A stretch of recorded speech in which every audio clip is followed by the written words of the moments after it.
Sasha uncle के school में पहुंची। अंकल वहां नहीं मिले।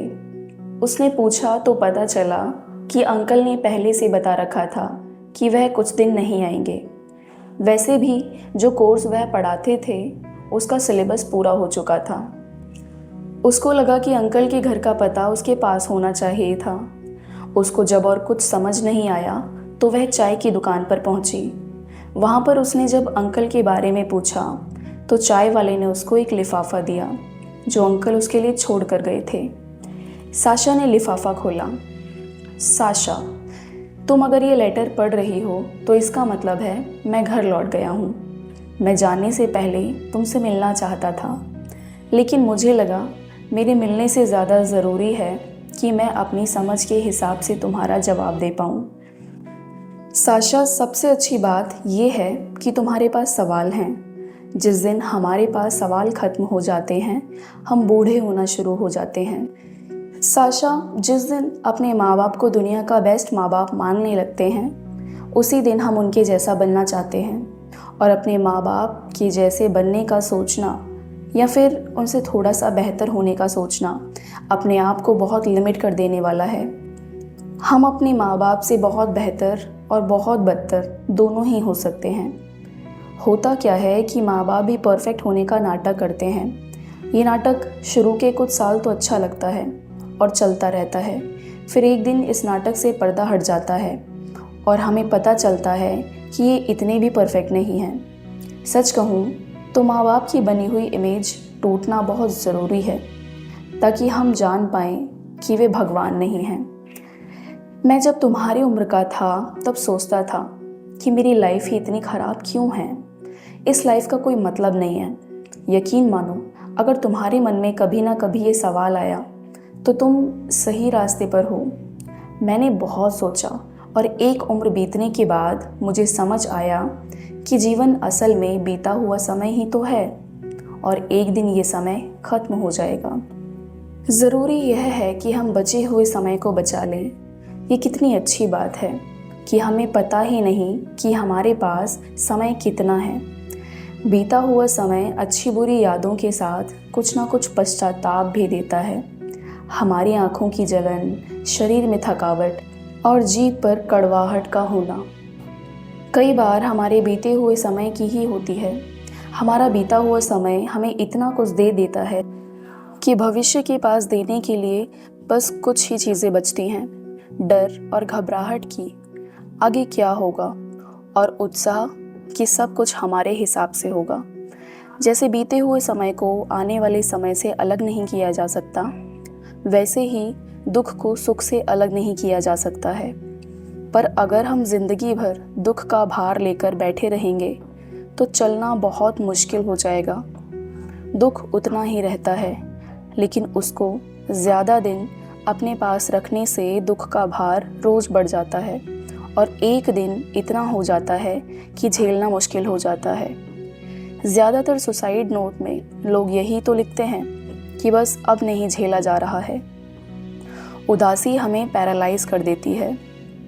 आसपास देखो साशा, जिस जिंदगी का एक एक दिन काटना मुश्किल है, लोग वैसी पूरी उम्र काट देते हैं। सबसे मुश्किल काम एक पूरा दिन काटना है। ज़्यादातर लोग मरे हुए हैं। इसीलिए अंत में हमें अपने सभी दुखों को बैग में बांधकर कहीं छोड़ आना चाहिए। जैसे चूहे पकड़ने के बाद हम उन्हें घर से कहीं दूर छोड़ आते हैं। कितना भी दूर छोड़ाओ, एक दिन फिर से चूहा वापस आ जाता है। दुख वही चूहा है जिसको लौटकर आना ही है। ज़रूरी नहीं कि वो चूहे की शक्ल में ही लौटे। तुम्हें क्या लगता है, मंदिर, मस्जिद और गुरुद्वारे, चर्च में इतनी भीड़ क्यों होती है? वहाँ लोग मांगने कम जाते हैं, अपने दुख रखने ज़्यादा जाते हैं। जैसे किसी धार्मिक स्थल में घुसने से पहले हम चप्पल उतारते हैं, वैसे हमें दुखों को उतारकर कहीं ऐसी जगह छुपा कर रखने की कोशिश करनी चाहिए जैसे बहुत ज़रूरी चीज़ों को रखकर भूल जाते हैं। ये सब इतना आसान नहीं है। तुम्हें जब ये चिट्ठी मिली होगी तो मैं अपने घर की मिट्टी में कहीं दफन हो चुका होऊंगा। मैं इंडिया में ही मरना चाहता था, लेकिन जैसे जैसे मौत आ रही थी मुझे घर की याद आने लगी। जब मौत पास आती है तो भगवान नहीं घर याद आता है। मैं अब नहीं हूँ शायद, इसलिए शायद मेरी बात का ज़्यादा असर तुम पर हो जाए। चाहे उम्र कितनी भी बुरी बीती, अगर तुम जिंदा हो तो सब कुछ इतना ही बिगड़ा नहीं है। हो सके तो लोगों को माफ़ करते चलो। लोगों को माफ़ ना करके हम सबसे ज़्यादा नुकसान अपना करते हैं। मुझे भरोसा है कि कोई दूसरी दुनिया होगी तो उसमें चाय का ठेला भी होगा। हम वहीं मिलेंगे। तुम्हारा smiling uncle, with love, peace and hope. Sasha चिट्ठी को बहुत देर तक सीने से चिपकाए रही। उसने 2 चाय पी, एक अपने लिए और एक अंकल के लिए। जब वह पैसे देने के लिए उठी तो चाय वाले ने बताया कि अंकल ने बताया था कि आप आएंगी। वह पैसे एडवांस देकर गए थे। आपको कोई आइडिया कि वो कब लौटेंगे? साशा ने सवाल सुना और कोई जवाब नहीं दिया। वह वहाँ से पैदल चल दी। उसके मन में चिट्ठी का एक एक शब्द स्माइलिंग अंकल की आवाज़ में गूंज रहा था। अपने आसपास देखो साशा, जब मौत पास आती है तो भगवान नहीं घर याद आता है। वह बहुत ज़ोर से चिल्लाई। उस चिल्लाने में उसकी आंखों से कुछ आंसू उड़कर बाहर निकल आए और आसमान हो गए। साशा को अभी कोई चाहिए था जिसको वह गले लगा सके। उसके आसपास कोई ऐसा नहीं था। उसने चिट्ठी को अंकल समझकर सीने से चिपका लिया। उस चिट्ठी की खुशबू ने शब्दों के बीच की खाली जगह से साशा को और ज़ोर से गले लगा लिया। उसने प्रिया को फ़ोन मिलाया। डेविड कैब में बैठने ही वाला था कि प्रिया उसके घर पहुंची। डेविड ने बिना कुछ कहे कैब छोड़ दी। प्रिया ने उसको गले लगा लिया। जिसके पास होने की उम्मीद ना हो वैसा कुछ हो जाए तो खुशी ज़्यादा आती है और कुछ देर तक आती रहती है। खुशी आने से ज़्यादा खुशी के इंतज़ार में खुशी आती है। डेविड ये सीन हज़ारों बार अपने दिमाग में रिपीट कर चुका था कि उसे ये झूठ लगने लगा था। उसको लगता था कि प्रिया आएगी। प्रिया ने उस दिन के बाद से डेविड से बिल्कुल भी बात नहीं की थी, पर उसको पता था कि डेविड की फ़्लाइट किस दिन है। रास्ते भर दोनों में कोई बात नहीं हुई। दोनों एयरपोर्ट के पास कैफ़े में पहुंचे थे। आधे घंटे तक दोनों के बीच में कोई बात नहीं हुई थी। एक समंदर दोनों के बीच में बह रहा था। प्रिया को अब समंदर का डर नहीं था, वह समंदर लांघ चुकी थी। डेविड समंदर के पास उस पार खड़ा था। प्रिया ने अपने पर्स से एक अंगूठी निकालकर डेविड के सामने रख दी। तुम्हारी वाइफ के लिए। डेविड ने अंगूठी को छू कर देखा। प्रिया ने डेविड के सिर पर धीरे से सहलाना शुरू किया। डेविड कुछ बोलने की हालत में नहीं था। प्रिया कुछ बोलना नहीं चाहती थी। सामने रखी कॉफ़ी में घूट घूट समय बीत रहा था। प्रिया उससे लहरों की भाषा में कुछ बोल रही थी। डेविड लहरों की भाषा में कुछ जवाब दे रहा था। लहरें एक दूसरे को भिगो रही थीं। लहर के बाद सरकती हुई रेत रह रह कर सूख रही थी। बात जब खत्म हुई तो डेविड ने हाँ में सिर हिलाया। फ्लाइट का समय हो चुका था। प्रिया ने जाने से पहले डेविड को गले लगाकर कहा, कॉफ़ी अच्छी बनाते हो, कॉफ़ी को मिस करूँगी। डेविड मुस्कुराया। उसने प्रिया के सिर पर सहलाया। उसकी उंगलियां कई बार और कई सारी बातें एक साथ कहने को कोशिश कर रही थीं। तुम मनोज के पास लौट जाओ, अपना ख्याल रखना, फिर मिलेंगे, याद आएगी। इनमें से एक भी बात डेविड ने नहीं कही। इससे कहीं ज़्यादा बातें प्रिया ने अपने आप समझ ली। प्रिया जब पलटी तो उसकी आंखों में वो आंसू थे जो उसने बहुत देर से रोक रखे थे। लौटने के बाद प्रिया घर न जाकर उस समंदर के उस हिस्से में गई जहां डेविड की क्लास होती थी। समंदर की लहरें पैर से आकर टकरा रही थीं। लहरें बढ़कर प्रिया की आंख के आंसुओं को गले लगाना चाहती थीं। तभी साशा का फ़ोन आया। आप आ जाओ मम्मा। अगले दिन सुबह क्लास में मीता ने आकर अनाउंस किया, कि 15 दिन वाले प्लेसमेंट अब शुरू होने वाले हैं। देश की सबसे बड़ी लॉ फॉर्म आने वाली हैं। मीता की पूरी कोशिश थी कि पूरे बैच का प्लेसमेंट 2-3 दिन में ही निपट जाए। प्लेसमेंट की बाद से ही कॉलेज में अलग तरह का उत्साह था। लोगों ने इंटरव्यू की तैयारी शुरू कर दी थी। साल भर से जिन्होंने दाढ़ी बाल नहीं कटवाए थे, वे लोग भी अब एकदम ही टिप टॉप होकर तैयार होकर मिल रहे थे। प्लेसमेंट को लेकर कोई चांस नहीं लेना चाहता था। आप लोगों के फाइनल ईयर रिजल्ट प्लेसमेंट से पहले आ जाएंगे। मीता ने जैसे ही ये कहा, क्लास में हलचल हो गई। यूं ही मीता के झटके देने की आदत थी, लेकिन इस बार का सेशन पिछली बार वाले सेशन से लगभग 2 महीने पहले ही खत्म होना था। सेशन अपने टाइम से भी खत्म हो सकता था, लेकिन इस बार सेशन जल्दी खत्म करने के पीछे एक और वजह थी। वो थी मनोज का टेलीकॉम कंपनी वाला केस। यूँ तो मनोज ने मीता से कहा नहीं था, लेकिन वह चाहती थी कि अपनी डिग्री और रिजल्ट के साथ मनोज उस केस के लिए तैयार हो। यूँ भी वो इस केस को मनोज यूँ हारना नहीं चाहता था। मनोज हारने के लिए तैयार नहीं था और बीच का रास्ता बहुत मुश्किल था। गजेंद्र ने अपनी पावर का इस्तेमाल करते हुए कंपनी और टेलीकॉम मिनिस्टर के बीच सुलह करवाने की कोशिश का भी ऑफर मनोज के सामने रखा था, लेकिन मनोज और मिनिस्टर दोनों ही उसके लिए तैयार नहीं थे। कंपनी में हर बार जब रेड पड़ रही थी तो इनकम टैक्स डिपार्टमेंट कुछ ना कुछ ऐसा निकाल दे रहा था जिससे लग रहा था कि कंपनी का भविष्य न केवल अधर में लटक जाएगा, बल्कि करोड़ों रुपए की पेनल्टी लगना तय पड़ जाएगा। मीता इस बार प्लेसमेंट को लेकर बहुत श्योर थी कि बहुत अच्छा हो जाएगा, क्योंकि मनोज के आने से कॉलेज का नाम पिछले 1 साल में मीडिया में कई बार आ चुका था। पूरा फाइनल ईयर का बैच अपने 1-2 साल पुराने सीनियर से भी प्लेसमेंट का ज्ञान ले रहा था। मनोज की एक लंदन की ट्रिप फिर से हुई।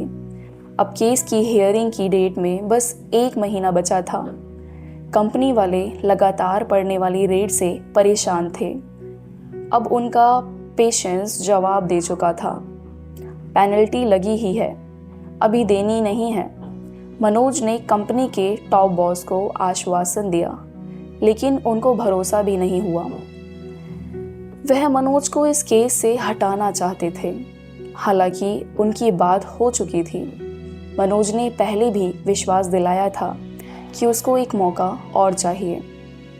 असल में लगातार पड़ती रेड से कंपनी का इंडिया में बिजनेस करने का भरोसा हिल गया था। ये रेड रुकवाओ मनोज, कंपनी के टॉप बॉस ने कहा। मनोज ने कहा, अब से लेकर केस की हियरिंग तक कोई रिकॉर्ड और कोई भी रेड नहीं पड़ेगी। मनोज ने कह तो दिया, लेकिन उसको खुद नहीं पता था कि क्या सचमुच वह रोक पाएगा। कई बार छक्का मारने के लिए आंखों को खोलना नहीं होता, आंखें बंद करके पूरे विश्वास से बल्ला चलाना होता है। मनोज ने छक्का मारने के लिए बैट उठा लिया था, जिसमें आउट होने के भी बहुत चांसेस थे। मनोज ने लौटते ही टेलीकॉम मिनिस्टर से मुलाकात की। मैंने आपको 2-3 बार रेड डालने के लिए कहा था, आप पीछे ही पड़ गए हैं, मनोज ने गुस्से में कहा। मनोज जी, सिस्टम पर दबाव जितना ज़्यादा रहे, आउटपुट उतना ही अच्छा रहता है। अब केस की हियरिंग तक कोई रेड, कोई जांच नहीं होनी चाहिए। इतना ज़्यादा करेंगे तो कंपनी इंडिया का ऑपरेशन बंद कर देगी, फिर आपके साथ और आपके हाथ कुछ नहीं आएगा। मनोज ने उस छोटी सी मुलाकात में बहुत कुछ कह दिया था। मनोज ने लौटकर गजेंद्र के साथ हिसाब लगाया कि अब कंपनी पर रेड ना पड़ने पाए। गजेंद्र की रेप्यूटेशन बहुत अच्छी रही थी। उसने अपनी गुडविल पर इतना इंश्योर किया कि कोई रेड ना पड़े। उस शाम मनोज और गजेंद्र मीता के घर पर मिले। बाकी सब ठीक रहा, लेकिन साशा से बात नहीं हो पाई। मनोज ने आते ही कहा, तुम दोनों एक साथ आमने सामने बैठकर बात क्यों नहीं कर लेते? मीता ने कहा, मैं उससे बात करूं? नहीं, मैं खुद करूंगा बात। उसने पेपर से पहले कहा था बात करने के लिए। लेकिन अब फिर फ़ोन नहीं उठा रही, मनोज ने कहा। उसका गुस्सा एकदम तुम्हारे जैसा है, गजेंद्र ने कहा। प्रिया का फ़ोन आया था, उसको मैंने कॉन्वोकेशन वाले दिन आने के लिए कहा था। बाप और बेटी को एक साथ डिग्री लेते हुए देखेगी, मीता ने कहा। मनोज, तुम कॉलेज केवल साशा के लिए नहीं आए थे, अब तो पेपर खत्म हो गए, अब बता दो। क्योंकि तुम साशा के लिए आए होते तो तुमने उससे बात करने की और कोशिश की होती, गजेंद्र ने पूछा। मनोज कुछ देर के लिए शांत हो गया। मैं अपने पिताजी के लिए आया था। वो चाहते थे कि मैं वकील बनकर उनकी ज़मीन वापस दिला दूं। इतने केस जीते, बस वही एक केस लड़ नहीं पाया। जब पैसे की कमी देखी हो और बाद में पैसे आना शुरू हो तो समझ नहीं आता रुके कहाँ। मैं बैकअप के पैसे बनाते बनाते भूल ही गया था कि पैसे बहुत हो गए हैं। मुझे कॉल आने से पहले तक यही डर लगता था कि कहीं साशा के साथ वैसा ना हो जाए जो मेरे साथ हुआ था। अब नहीं लगता डर, मीता ने पूछा। नहीं, मुझे लगता है कि वो सब कुछ अकेले कर लेगी। तुम प्लेसमेंट के लिए आओगे? मीता ने पूछा। मनोज ने हाँ में सिर हिलाया। रिजल्ट वाला दिन। रिजल्ट के ठीक एक दिन बाद प्लेसमेंट शुरू होने वाले थे। यूँ तो हर साल रिजल्ट नोटिस बोर्ड पर लग जाते थे, लेकिन मीता ने इस बार का रिजल्ट क्लास में अनाउंस करने का प्लान किया था। सुबह से कॉलेज में एक बेचैनी थी। कॉलेज में लोगों ने छोटे मोटे सट्टे लगा रखे थे कि मनोज ने टॉप किया होगा। सेकंड नंबर पर साशा का नाम चल रहा था, तीसरे नंबर पर बाबा का नाम चल रहा था। क्लास में लोग मनोज से प्लेसमेंट का ज्ञान लेने में लगे हुए थे। सबको पता था कि इतने बड़े वकील से अब रोज रोज यूँ मिलना तो हो नहीं पाएगा, इसीलिए सब लोग मनोज को ज़्यादा से ज़्यादा सुनना चाहते थे। बाबा और साशा एक सीट पर बैठे थे। अनुषा दूर से मनोज को देख रही थी। साशा ने भी मनोज को देखा। बीच में एक बार मनोज की नज़र साशा पर गई, पर साशा ने तुरंत ही नज़र उससे हटा ली। मीता क्लास में आई और वहाँ शांति पसर गई। कुछ लोगों को हाथ में ठंड लगने लगी। वे हाथ मलकर अपने चेहरे पर लगाने लगे। मनोज सबसे आगे वाली सीट पर बैठा था, साशा और बाबा सबसे पीछे वाली सीट पर। बहुत अच्छा रिजल्ट गया है, कोई भी फेल नहीं हुआ है, मीता ने चुटकी ली। मैं टॉप 3 नाम अनाउंस करूंगी। क्लास में सन्नाटा पसर गया। रैंक 3 है, एनी गेस? क्लास चिल्लाई। साशा? बाबा? मीता की आंखें क्लास में दाईं तरफ से बाईं तरफ देखते हुए मनोज पर आ टिकी। वह बोली, रैंक 3 पर है अनुषा। क्लास अवाक रह गई। किसी को ये उम्मीद नहीं थी। कुछ सेकंड के पोज के बाद सबसे पहले मनोज ने ताली बजाना शुरू किया। उसका साथ क्लास के बाकी लोगों ने दिया। बस 2 लोग ताली नहीं बजा रहे थे, एक साशा, दूसरे बाबा। मीता ने एक सांस में कहा, रैंक 2 पर हैं साशा और रैंक 1 पर हम सब के प्यारे बाबा। क्लास में तालियां बजने लगी। साशा ने बाबा को गले लगाया। सब बाबा और साशा को बधाइयां देने लगे।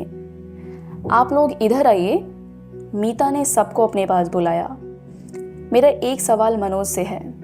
मीता एक के बाद एक झटके दिए जा रही थी। मनोज भी इस सवाल के लिए तैयार नहीं था। मनोज ने आंखों से इशारा किया कि अब ये क्या है। मीता के पास तीनों खड़े थे। ये बताओ मनोज, तुम जानबूझकर पेपर में केवल पासिंग मार्क्स क्यों लेकर आए? अगर पेपर सही से देते तो तुम टॉप कर सकते थे। आखिरी पेपर में तुमसे अच्छा पूरे देश में कोई नहीं है। मनोज ने बहुत ही कैजुअली कहा, गलती से छूट गए होंगे। कम ऑन मनोज, बताओ सबको, मीता ने जोर देकर कहा। मनोज ने क्लास को देखा। क्लास एकदम शांत थी। उसने कुछ सोचते हुए कहना शुरू किया। मीता और मैं जब कॉलेज में थे तो हमें भी यही लगता था कि हम पिछली जनरेशन से बेहतर हैं हर जनरेशन को यही लगता था। ऐसा लगना भी चाहिए। ऐसा कई बार सच होता भी और नहीं भी। अगली पीढ़ी बेहतर हो या ना हो, हर पीढ़ी अगली को असल में ये लगना चाहिए कि वो बेहतर हो सकती है। अगर आज मैं टॉप कर जाता तो बाद वाली जनरेशन के साथ धोखा हो जाता। ये पुरानी पीढ़ी की जिम्मेदारी है कि अगली पीढ़ी के आने के लिए रास्ता छोड़े और रास्ता बनाए भी। मैंने भी ऐसा ही कुछ किया है, कुछ खास नहीं किया। बाबा ने सबसे पहले ताली बजाई। बाबा के ताली बजाने के बाद साशा ने ताली बजाई। मनोज ने साशा को देखा। उसने फिर से नज़रें फेर ली, जैसे कि उसको कुछ याद आया हो। क्लास का माहौल सीरियस ना हो, इसलिए मनोज ने जोड़ा, मुझे खुशी है कि मीता अपने कॉलेज लौट कर आई।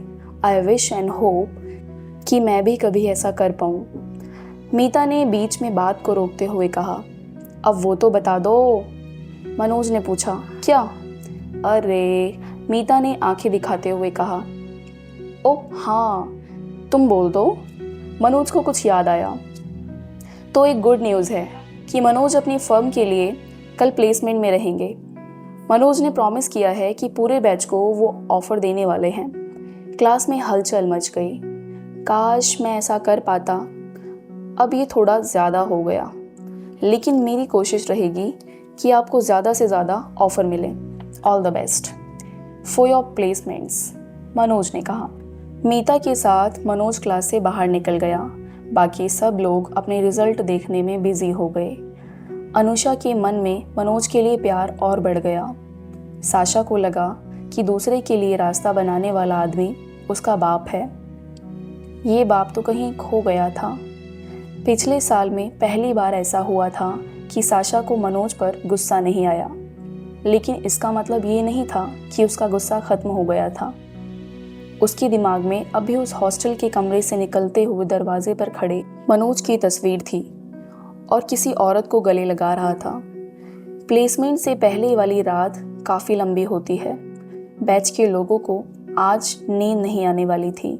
सब तैयारी में जुटे हुए थे। अगले दिन सुबह 11 बजे से कंपनियों का आना शुरू होने वाला था। प्लेसमेंट वाला दिन, डे 0। हर कॉलेज में होड़ रहती है कि पहले ही दिन प्लेसमेंट को ख़त्म कर दिया जाए। पहले दिन को डे 0 कहा जाता है। प्लेसमेंट 11 बजे शुरू होने वाला था। मीता ने साशा को सुबह नाश्ते पर अपने घर बुलाया था। घर पर गजेंद्र और मनोज पहले से थे। साशा को गुस्सा तो था, लेकिन कल जो मनोज ने किया था उसके बाद बात यहाँ तक पहुँच गई थी कि वह हमेशा की तरह बिदक नहीं गई। उसने आते ही गजेंद्र को गले लगाया। मीता इस पर्सनल केस को जल्द से जल्द निपटाना चाहती थी। उसने मनोज और साशा दोनों से एक साथ पूछा, साशा बेटा, क्या हुआ है? ऐसा क्या गुस्सा है तुम्हारा? ये आप इनसे पूछिए, साशा ने कहा। बताओ मनोज। मनोज कुछ नहीं बोला। यार तुम लोग बच्चे हो क्या?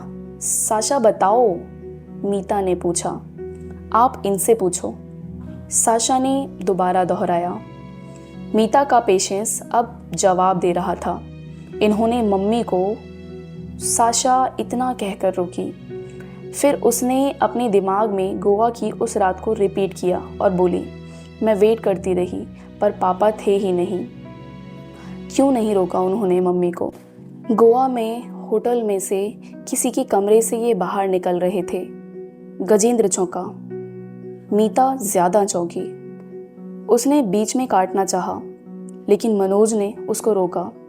कहने दो। इन्होंने कभी ये कोशिश क्यों नहीं की एक्सप्लेन करने की, हमें अपने पास रखने की? कॉलेज भी ये अपना पॉइंट प्रूव करने आए हैं। मनोज ध्यान से सुन रहा था। उसने आगे बढ़कर साशा को गले लगाया, लेकिन साशा ने अपने आप को छुड़ाया। मनोज ने ज़बरदस्ती उसको पकड़े रखा। साशा ने कुछ देर छुड़ाने की कोशिश की, लेकिन फिर उसने कोशिश करना बंद कर दिया। मनोज ने मीता और गजेंद्र की तरफ देखा और कहा, 1 मिनट। दोनों कमरे से बाहर निकल गए। मनोज ने साशा को जोर से पकड़ा हुआ था। साशा को रोना आ गया। पापा क्यों? आप तो सबसे अच्छे थे ना? साशा ने आंसू पोंछने के लिए अपनी जेब में रुमाल ढूंढने के लिए हाथ डाला। जेब में रुमाल नहीं था। मनोज ने अपनी जेब से रुमाल निकालकर साशा की तरफ बढ़ाया। जैसे जैसे मनोज साशा के आंसू पोंछ रहा था, मनोज के आंसू बहे जा रहे थे। साशा ने उसी रुमाल से मनोज के आंसू पोंछे। आप नहीं रो सकते, मैं रो रही हूं ना। क्या यार पापा, आपको हमेशा कंपटीशन क्यों करना होता है। मनोज अभी ताज़ा ताज़ा बाप बन चुका था। कुछ देर बाद मनोज ने मीता और गजेंद्र को कमरे में बुलाया। साशा का सवाल अब भी वैसे ही था। मनोज कमरे में टहलकर बात का वो सिरा ढूंढ रहा था जहाँ से बात शुरू कर सके। मैं कितनी भी माफ़ी मांग लूँ, मेरी कुछ गलतियाँ माफ़ी लायक नहीं हैं, लेकिन एक गलती मैंने कभी नहीं की। उस कॉन्फ्रेंस में देश भर के बड़े वकील, प्रोफेसर, बड़ी लॉ फर्म के डेलीगेट, कुछ रिटायर्ड जज लोग आए हुए थे। उसी होटल में मेरी एक पुरानी क्लाइंट भी रुकी हुई थी, जिनके किसी हाई प्रोफाइल केस में मैंने उनकी मदद की थी। मुझे नहीं पता कब और क्यों शी स्टार्टेड लाइकिंग मी। मैं कमरे से निकल ही रहा था कि उसने। मनोज कुछ देर के लिए रुका कि आगे की बात वह कैसे समझाए। मनोज ने पानी पिया और फिर से बोलना शुरू किया। जब वो मुझे किस करने लगी तो मैं उसको कमरे में छोड़ने गया, जहाँ वो ज़ोर ज़ोर से रोने लगी। मैं किसी को केस में तो जिता सकता हूँ, लेकिन लाइफ की गारंटी मेरे हाथ में नहीं है। उसने मुझसे शादी के लिए पूछा और मैंने यही कहा कि भले मैं प्रिया के साथ नहीं हूँ, लेकिन इसका मतलब ये नहीं है कि मैं शादी करूँगा। मुझे नहीं मालूम कि तुम सभी को इस बात का मैं कैसे यकीन दिलाऊं, लेकिन मैं प्रिया के जाने के बाद भी मैं कभी किसी के साथ। मनोज की आंखों में आंसू थे। वह वहीं नीचे बैठ गया और अपने सिर को दोनों हाथों से घेर कर मुंह नीचे करके जोर जोर से रोने लगा। गजेंद्र ने हाथ रखने की कोशिश की, लेकिन मनोज ने हाथ हटा दिया। कमरे में पंखे की आवाज़ सुनाई पड़ रही थी। कुछ देर बाद सिर नीचे किए हुए मनोज ने कहना शुरू किया। उसकी आंखें छत पर थीं। मैंने सोचा कि मैं सुबह साशा को सब समझा दूंगा। मैं जब अपने कमरे में जाने लगा तो मीता मिली। वो उसी कॉन्फ्रेंस में आई थी। पुणे से डायरेक्ट फ़्लाइट ना होने की वजह से उसे वाया दिल्ली आना पड़ा और उसकी फ़्लाइट लेट हो गई थी। मैं मीता से मिलकर फिर से तुम्हारे कमरे के बाहर गया, पर मेरी उस समय दरवाज़ा खटखटाने की हिम्मत नहीं हुई। सोचा कि सुबह सुबह तुम्हें सरप्राइज़ दूंगा। तब तुम जा चुकी थी। मनोज कहते हुए चुप हुआ और सामने रखा हुआ पानी पीकर बोला, मेरी गलती ये है कि मैं तुम्हारे जैसा नहीं सोच पाया। अगले दिन सुबह भी तुम्हारे जाने से पहले मुझे भी गुस्सा आया और फिर मैं एक जज के साथ ऐसा बिजी हुआ कि मीता को नाश्ते पर बुलाकर भी उसके साथ बैठ ही नहीं सका। मनोज फिर से कुछ देर के लिए रुका। अब तुम लोग भी कुछ बताओगे? मनोज ने मीता और गजेंद्र की ओर देखा। गजेंद्र ने मनोज की डिग्री की बात, लीक करने वाली बात साशा को बताई।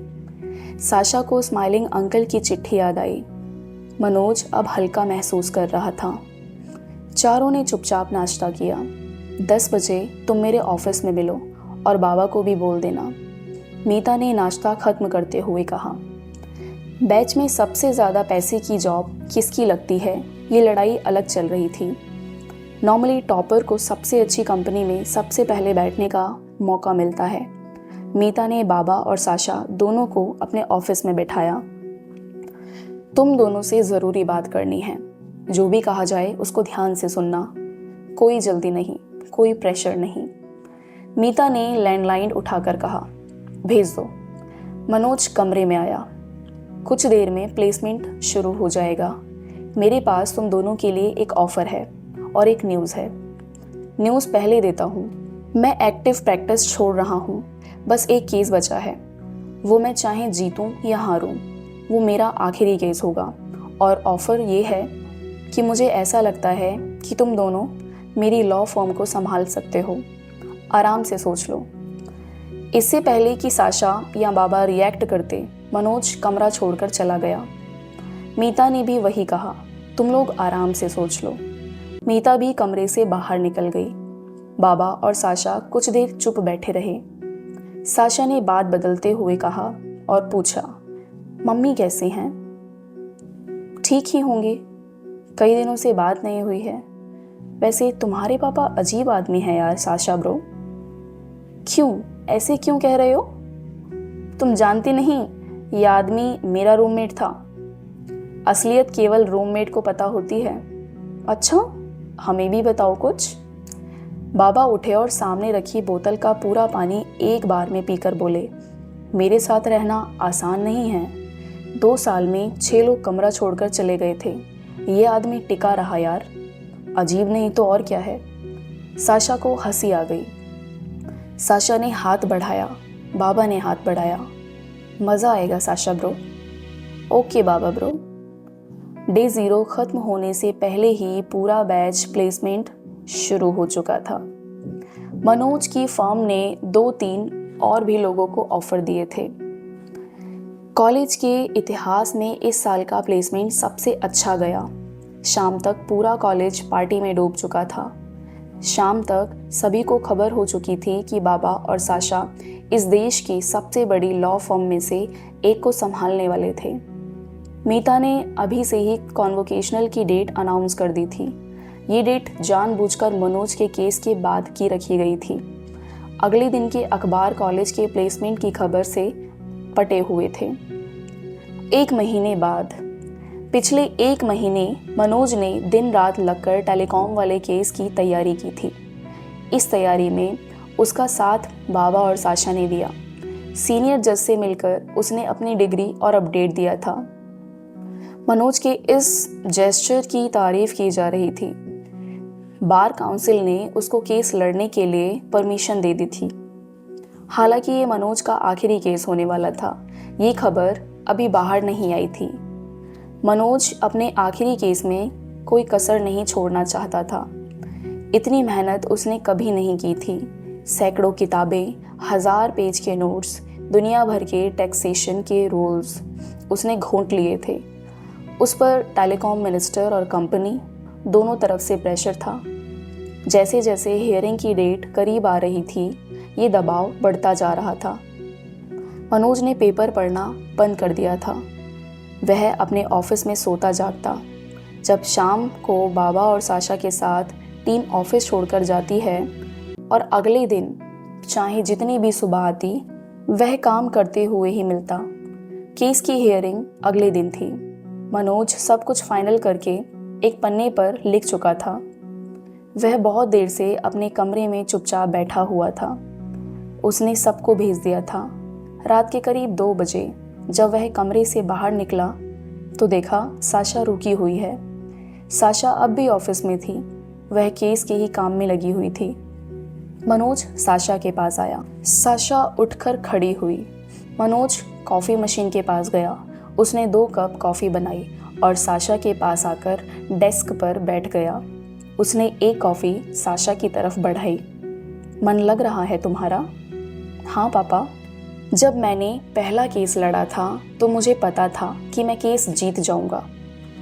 मुझे कोर्ट में जाते हुए कभी डर नहीं लगा। मुझे पहले से पता होता है कि मैं जीत जाऊंगा। मनोज रुका। उसने कॉफ़ी का सिप लिया। मुझे नहीं पता कल क्या होगा। मुझे पहली बार डर लग रहा है। मनोज ने चश्मा उतारकर टेबल पर रखा और साशा को इशारे से कहा, सिर दबा दोगी? कॉलेज के बाद से दोनों के बीच का रिश्ता नॉर्मल तो हुआ था, लेकिन अभी भी वो बेफिक्री नहीं आई थी। साशा ने उठकर मनोज का सिर दबाना शुरू किया। मनोज ने आंखें बंद कर ली। प्रिया ऐसे ही दबाती थी।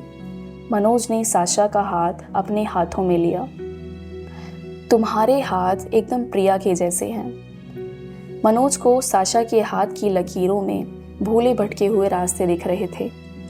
आप डरो मत पापा, आप हार भी जाओगे तो कोई बात नहीं। मनोज की आंख से एक आंसू साशा के हाथ पर गिरा। बच्चों की ज़िंदगी में ऐसे पल कम ही आते हैं जब वे अपने माँ बाप को हिम्मत दे पाएं। तुम्हारे दादाजी के हाथ कैसे थे मुझे याद नहीं। पहली बार तब छुए थे जब वो नहीं रहे थे। मनोज झटके से उठा। और जाने लगा, जैसे अचानक कोई काम याद आ गया हो। सुबह मिलते हैं। मनोज के जाने के बाद साशा बहुत देर तक हिलते हुए दरवाजे को देखती रही। मनोज चला गया था, लेकिन उसको लग रहा था कि वह लौट रहा है। दिल्ली को उठने में अभी समय था। मनोज साल्वे उस दिन टेनिस कोर्ट में अपने पुराने वाले समय पर पहुंच चुका था। उस दिन उसने कोई मैच नहीं खेला, बस प्रैक्टिस करता रहा। कोर्ट में साशा, बाबा और बाकी टीम पहले से ही पहुंच गई थी। दिल्ली के मीडिया में सरगर्मी थी। मनोज कोर्ट में पहुंचा तो मीडिया के सवालों के जवाब ना देते हुए वह सीधे कोर्ट रूम में चला गया। उसके चेहरे पर हमेशा की जैसी मुस्कान नहीं थी। ये ऐसे ही था जैसे रिटायर होने के बाद कोई खिलाड़ी दोबारा उतरता है। बॉम्बे हाई कोर्ट के आदेश को चुनौती दी गई। एम मोबाइल के अधिकारियों में बेचैनी थी। पिछले कुछ महीनों में उन पर 5 बार रेड पड़ चुकी थी। उनकी इमेज ऐसी हो गई थी कि जैसे उन्होंने करोड़ों की टैक्स चोरी करके देश का नुकसान किया था। टेलीकॉम मिनिस्ट्री की ओर से पिछले कुछ महीनों में एम मोबाइल को 24 नोटिस दिए गए थे। मनोज ने बिना पानी पिए, बिना रुके कुल 3 घंटे तक अपनी दलील दी। मनोज की अभी तक ये सबसे लंबी दलील थी। मनोज की रिक्वेस्ट पर कई टेलीकॉम कंपनी और बिजनेस एक्सपर्ट को कोर्ट में बिठाया गया। मनोज ने स्पेशल रिक्वेस्ट डाली थी कि कोई भी बाहर का ना हो, ताकि टेलीकॉम मिनिस्टर का कोई भी आदमी वहां मौजूद ना रहे। कोर्ट ने मनोज की एक एक चीज़ को ध्यान से सुना और फैसला सुरक्षित लिया। कोर्ट ने फैसले की जो तारीख दी थी वो कॉन्वोकेशन से 1 हफ्ते पहले की थी। फैसले का दिन। भारत के कॉरपोरेट सेक्टर की सबसे बड़ी टैक्स चोरी का फैसला आना था। इस फैसले पर भी सट्टा लगना शुरू हो चुका था। 3 जज की बेंच ने फैसला सुनाना शुरू किया तो करीब 1 घंटे तक फैसला सुनाते रहे। मनोज के पास साशा और बाबा बैठे थे। उस दिन जो फैसला आया उसका जमा जोड़ ये था कि मनोज ने जो दलील दी थी उसकी वजह से सुप्रीम कोर्ट को बॉम्बे हाई कोर्ट का आदेश बदलना पड़ा था। मनोज की दलील इस पॉइंट पर टिकी थी कि जो डील हिंदुस्तान की ज़मीन पर हुई ही नहीं, उस पर इनकम टैक्स डिपार्टमेंट को शो कॉज भेजने का, रेड डालने का कोई हक नहीं बनता। मनोज की दलील में यह भी बात अंडरलाइन की गई थी कि टेलीकॉम कंपनी ने हज़ारों लोगों को रोज़गार भी दिया है। साथ ही उसने टेलीकॉम मिनिस्ट्री पर गंभीर सवाल उठाए हैं कि ऐसे लोग तो ग्लोबल दुनिया में कोई बिजनेस कर ही नहीं पाएंगे। उसने अपनी दलील में टेलीकॉम मिनिस्टर को ऐसा फंसाया जिससे उसकी इल इंटेंशन का पता चलता था। कोर्ट ने टेलीकॉम मिनिस्टर को हिरासत में लेने का आदेश दिया। कोर्ट ने सरकार को आदेश दिया कि एम मोबाइल कंपनी के करीब 2000 करोड़ रुपए ब्याज के साथ लौटा दिए जाएं। साथ ही करीब 8000 करोड़ की बैंक गारंटी भी लौटा दी जाए। इस फैसले के साथ कोर्ट ने बड़े ही कड़े शब्दों में लिखा था कि अगर देश में बिजनेस करना हम इतना मुश्किल कर देंगे तो देश की आर्थिक प्रगति कैसे होगी। मनोज साल्वे की दलील और कोर्ट का फैसला इतना सॉलिड था कि इसने कई कंपनियों जिन पर ऐसा ही केस चल रहा था के लिए और देश की अर्थव्यवस्था के लिए नए रास्ते खोले। मनोज की दलील और कोर्ट का फैसला दोनों ही ऐतिहासिक थे। मनोज कोर्ट के बाहर निकला तो उसके चेहरे पर चिरपरिचित मुस्कान थी। उसको मीडिया वालों ने घेर लिया था। सब उसकी बाइट चाहते थे। आप सभी ने मुझे इतना सपोर्ट किया। ये केवल मेरी जीत नहीं है, उस भारत की जीत है जो पूरी दुनिया में अपनी अलग छाप छोड़ने के लिए तैयार है। वह किसी भी सवाल का जवाब नहीं दे रहा था। उसने अपने साथ खड़े बाबा और साशा को आगे किया और बोला, मैं अब रिटायर हो रहा हूँ। ये दोनों अब मेरा आगे का काम संभालेंगे। मनोज ने हाथ से वी बनाया और तेजी से निकल गया। मनोज की रिटायरमेंट वाली बात से सब सकते में आ चुके थे। किसी को पता नहीं था कि वह कहाँ गया। प्रिया मनोज का बाबा और साशा को आगे करना बार बार देख रही थी। देखकर खुश हो रही थी। दरवाजे की घंटी बजी। अगले ही पल मनोज प्रिया के सामने था। मनोज ने सबसे पहले प्रिया के दोनों हाथों को पकड़ा, उसको बहुत देर तक सहलाता रहा। प्रिया ने मनोज के सिर को सहलाया। खिड़की से समंदर घर में आ गया। समंदर बहाकर उनका खोया हुआ घर वापस ले आया। दोनों समंदर के किनारे टहलते रहे और अपने कदमों के निशान से 4-4 ईंटें रखते हुए अपने पुराने घर की मरम्मत करने लगे। शब्दों को ज़ाया होने की ज़रूरत नहीं लगी, इसीलिए वे घर की नींव में जाकर छुप गए।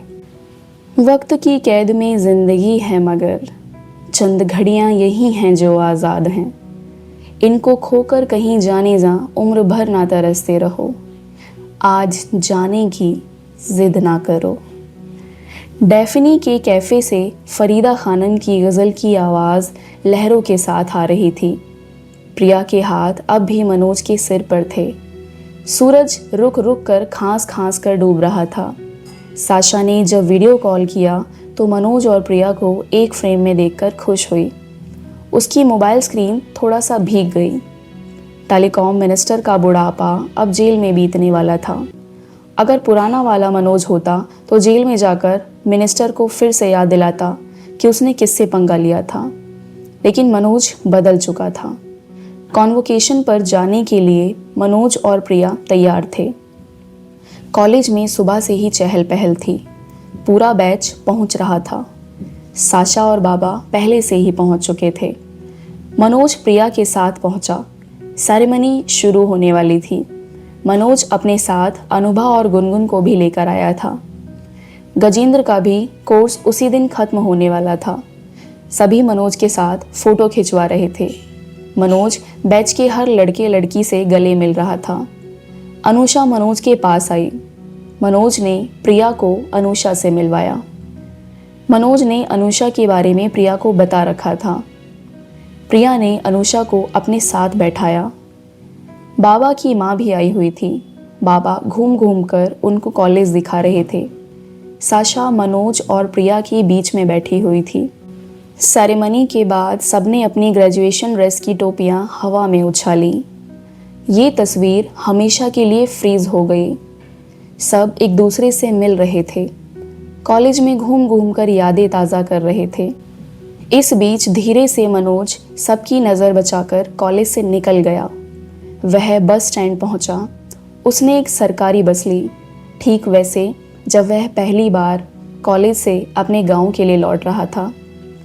बस में उसको वही बाप और बेटा दिखे जो उसको फाइनल एग्ज़ाम से पहले दिखे थे।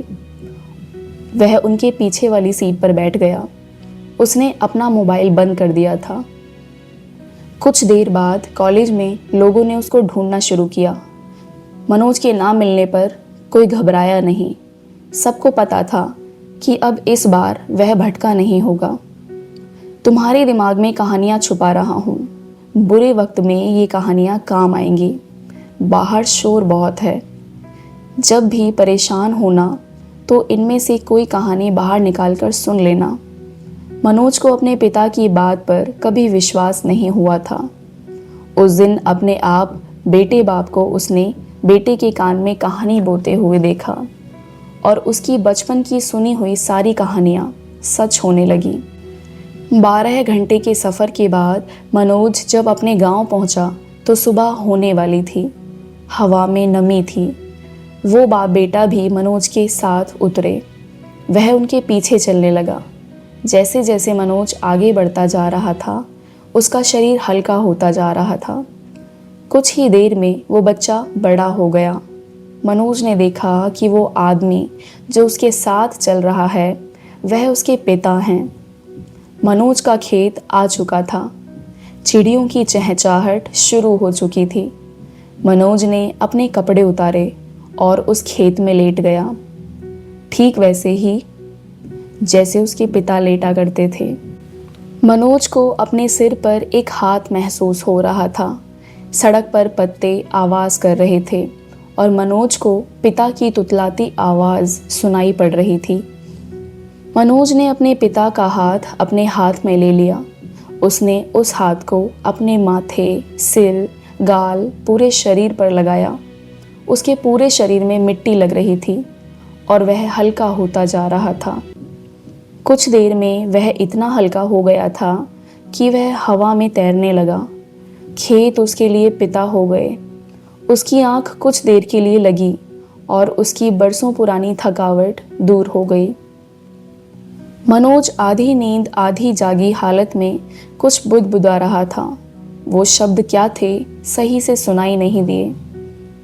मनोज ने गांव की दुख की नदी में डुबकी लगाई। वो नदी गंगा हो गई। वह वहीं नदी के किनारे बैठकर इंतजार करने लगा। उसको विश्वास था कि साशा ढूंढते हुए उसके पास जरूर आएगी। मनोज नदी को बहते हुए देख रहा था। साशा चुपचाप आकर उसके पास बैठ गई। साशा ने अपना सिर मनोज के कंधे पर टिका दिया। मनोज के हाथ साशा का माथा सहलाने लगे। साशा और मनोज लौटने के लिए उठकर खड़े हुए। नदी के उस पार उन दोनों को वो बस वाले बाप और बेटा दिखाई दिए। मनोज ने हाथ हिलाया और साशा का भी हाथ उठा दिया। उन्होंने उधर से हाथ हिलाया। नदी के उस पार बाप अपने बेटे के सिर को ठीक वैसे सहला रहा था जैसे इधर मनोज। साशा बुदबुदाई, यार पापा, थैंक यू। हम एक रास्ता 2 बार भटकते हैं। पहली बार कोई नया रास्ता खोजने की कोशिश में और दोबारा भटके हुए रास्ते पर फिर से चल पाने की इच्छा से। कई बार खुद से मिलने के लिए दुनिया भर के रास्ते भटकने पड़ते हैं। पगडंडियों पर भटके हुए लोग। बचपन में ट्रेन से ननिहाल जाते हुए कई फेरे वाले आते हैं। कई बार चना और जोर गरम वाले का चना उतना अच्छा नहीं होता, लेकिन चना बेचने के लिए जो कविता वह सुनाता है उस पर मन अटक जाता। मुझे नहीं मालूम कि चने से कविता का जन्म हो सकता है या फिर उन ट्रेनों के रास्ते में सभी चने बेचने वाले किसी दूसरे ग्रह के कोई भूले भटके कवि थे। एक चाय वाला खराब चाय के साथ ऐसी बातें करता कि चाय का खराब होना अखरता नहीं था। मैं हमेशा सोचता था कि लौटते समय तक उनकी कविता और कहानियाँ बदल गई होंगी। जब भी वे दोबारा टकराते तो एक अनजानी खुशी होती। नानी दादी के घर से मिले हुए पैसों से वो चना खरीदते हुए, उन छुट्टे पैसों को ना लेते हुए मैं उनसे कहानियाँ सुनता। मेरी हर कहानी पर ऐसी ही न जाने कितने लोगों का उधार है जिनको मैं कभी नहीं चुका पाऊंगा। मैं खिड़की वाली सीट पर बैठकर पीछे छूटते हुए लोगों की कहानियाँ अपने मन में बनाता रहता। उस पूरी भीड़ में ट्रेन की खिड़की एक ऐसी दुनिया हो जाती जहाँ से असली दुनिया से कट्टी की जा सकती। मैं अपने कमरे की खिड़की के बाहर जब झांकता हूँ तो लगता है कि घर में नहीं किसी ट्रेन में बैठा हूँ।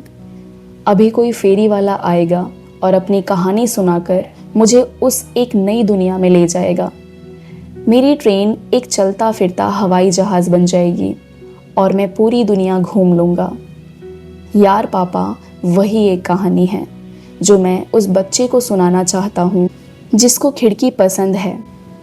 वो खिड़की जो हमेशा हमारे पास होती है, लेकिन कभी कभी उसको खोलने में सालों लग जाते हैं। खिड़की के उस पार की दुनिया में आपका स्वागत है। किताब कैसी लगी बताइएगा ज़रूर। ये भी बताइएगा आप साशा की जगह होते तो क्या मनोज को माफ़ कर पाते? क्या गजेंद्र और अनुभा को साथ आना चाहिए था? क्या आप अपने किसी दोस्त के लिए उस हद तक जाते जहाँ तक मीता गई? क्या प्रिया सही में मनोज को माफ़ कर पाई होगी?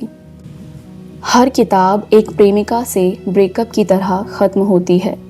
चाहे जितना भी सजाकर संवार कर मैं ब्रेकअप करूं, कुछ गांठें रह जाती हैं जहां मैं लौटना नहीं चाहता। एक लंबे साथ के बाद फिर कभी ना मिलने के लिए विदा लेना आसान नहीं होता। फिलहाल मनोज, साशा, यार पापा अब आपके हवाले। मुझे इन लोगों से मिलकर कुछ देर साथ चलकर बहुत मज़ा आया। उम्मीद यही है कि आपको भी इनसे मिलकर उतना ही मज़ा आएगा। With love, peace and hope, Divya Prakash.